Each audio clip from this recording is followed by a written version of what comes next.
ദിഗന്ധങ്ങൾ മുഴങ്ങട്ടെ, ഭൂമി കോരിത്തരിക്കട്ടെ, ഇനിയുമുറക്കെ ഇനിയുമുറക്കെ വന്ദേ മാതരം, വന്ദേ മാതരം, വന്ദേ വന്ദേ വന്ദേ മാതരം.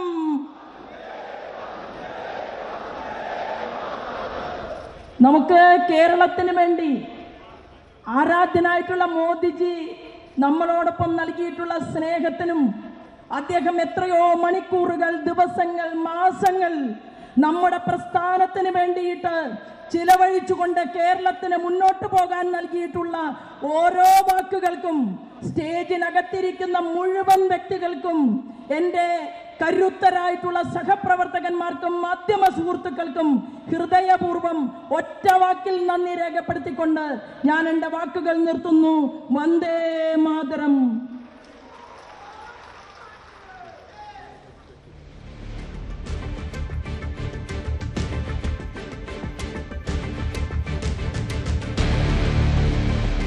പ്രധാനമന്ത്രി നരേന്ദ്രമോദി കോൺഗ്രസിനെ അടക്കം കടന്നാക്രമിച്ചുകൊണ്ടുള്ള പ്രസംഗം ആയിരുന്നു അദ്ദേഹം നടത്തിയത്. കേരളത്തിന്റെ വികസനത്തെക്കുറിച്ച് സംസാരിക്കുന്നതിനോടൊപ്പം തന്നെ കേരളത്തിന്റെ രാഷ്ട്രീയ പശ്ചാത്തലം കൂടി അദ്ദേഹം പറഞ്ഞു പോകുന്നു. പ്രത്യേകിച്ച് ശബരിമല സ്വർണ്ണക്കൊള്ളയുമായി ബന്ധപ്പെട്ട പരാമർശം, ശബരിമല സ്വർണ്ണക്കൊള്ളയിലെ പ്രതികൾക്ക് ശിക്ഷ വാങ്ങിച്ചു നൽകും എന്നത് ഉൾപ്പെടെയുള്ള പരാമർശം ആണ് നടത്തിയത്. ഒപ്പം കേരളത്തിലെ വർഗീയതയെ മുതലെടുക്കുവാനുള്ള ചില നീക്കങ്ങളടക്കം നടക്കുന്നു എന്ന വിമർശനം കോൺഗ്രസിനെ ഉന്നയിച്ചുകൊണ്ട്, കോൺഗ്രസിനെ ചൂണ്ടിക്കൊണ്ട് പ്രധാനമന്ത്രി നടത്തി. സുദീർഘമായ പ്രസംഗം ആയിരുന്നു BJP അനുഭാവികൾക്കും പ്രവർത്തകർക്കും വേണ്ടി നടത്തിയത്. പ്രത്യേകിച്ച് കേരളത്തിൽ ആദ്യമായി BJP ഒരു കോർപ്പറേഷൻ പിടിച്ചെടുത്ത പശ്ചാത്തലത്തിൽ ആയിരുന്നു.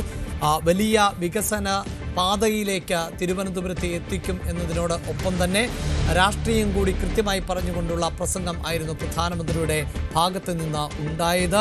ഇരു മുന്നണികളും കേരളത്തെ ദുർഭരണത്തിൽ മുക്കി എന്ന വലിയ വിമർശനം ആണ് ഉയർത്തിയത്. LDF-ന്റെയും UDF-ന്റെയും അജണ്ട എന്നത് അഴിമതിയായിരുന്നു എന്നതും വരാൻ പോകുന്നത് മാറ്റത്തിൻ്റെ തെരഞ്ഞെടുപ്പാണ് എന്നതും അദ്ദേഹം പറഞ്ഞു വയ്ക്കുന്നു. ഒപ്പം വികസനത്തിൻ്റെ ശത്രുവായി LDF മാറി എന്ന വിമർശനം കൂടിയാണ് പ്രധാനമന്ത്രിയുടെ ഭാഗത്ത് നിന്നും ഉണ്ടായത്. കൂടുതൽ വാർത്തകൾക്ക് News 18 Keralam YouTube channel subscribe ചെയ്യുക.